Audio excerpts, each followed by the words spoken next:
Hi, my name is Jenny. Welcome to my channel JK Star A Reader. Today I'm doing a Monday reading update. That's right, it's a Monday reading update. And I have a few books to talk about, so let's get going. The first book I have to show you, it is The Marriage Portrait by Maggie O'Farrell. So I'm reading it on my ebook, and this is a book that I have started. It is about a young woman.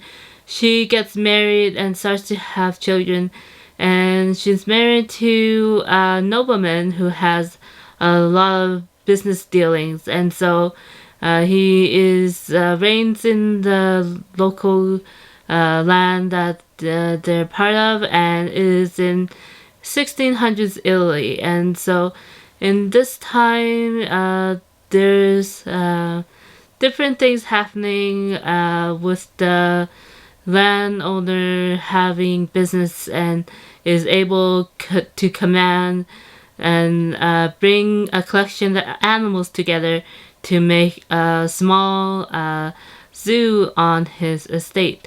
And so this is where it is at the moment. I am a few chapters in, and I am so far enjoying it. I read the author's previous book, Hamlet, that was made into a movie with Chloe Zhao as the director. And it was an interesting movie, a heart-wrenching tale about the son of Shakespeare.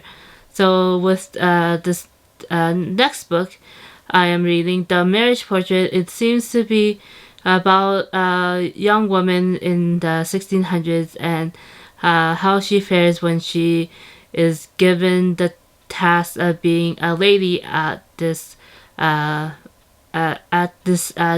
I guess. So yeah, The Marriage Portrait by Maggie O'Farrell. The next book I have to show you, it is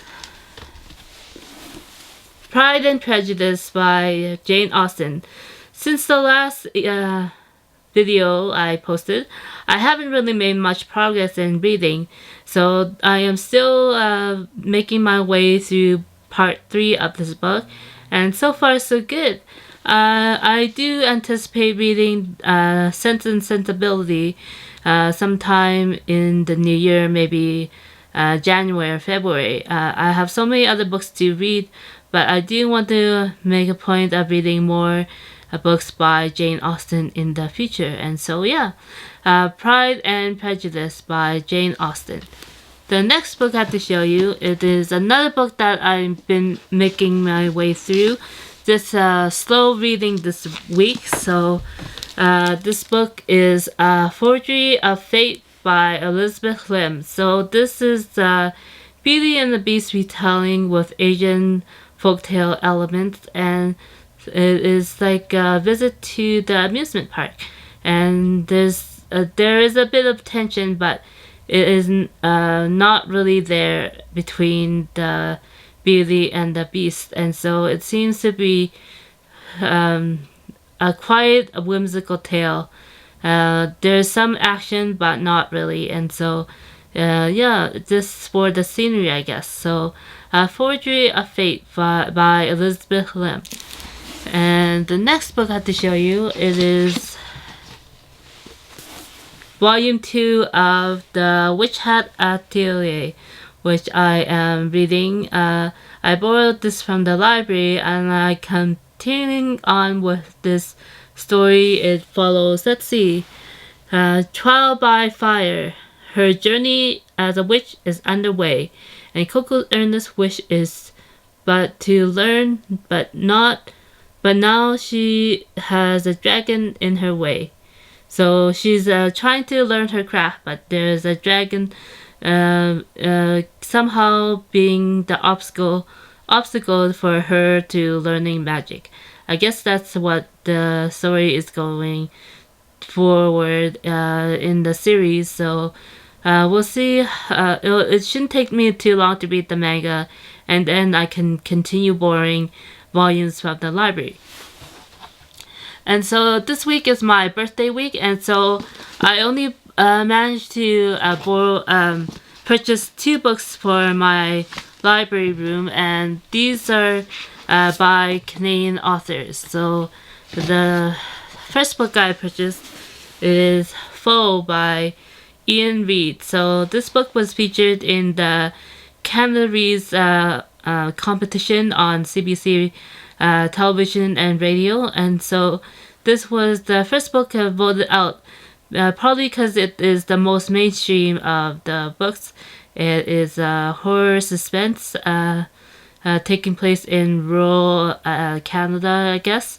And I read the other book by this author. I think I'm ending things, and that one was also psychological suspense story taking place in at a remote school. So we'll see where this story goes. And yeah, Foe by Iain Reid, and it has the stickers, so you can tell it's by a Canadian author. And then the next book I have to show you, this is also by a Canadian author. It is You'll Love It Here by Natalie Sue. So Natalie Sue released her debut novel last year, and it won the Leacock Prize, which is a prestigious prize in Canada that is awarded to humor writing. And so yeah, she won the prize last year, and she was soon was able to release this novel this past month in August. And so I look forward to reading this and see how I think. The first novel is a story about a woman trying to make it in the corporate world, and so I guess this is another story about the workplace. So we'll see how this goes. So yeah, You'll Love It Here by Natalie Sue. So that's it for me for this video. Thanks for watching, and I'll see you again next time. Bye!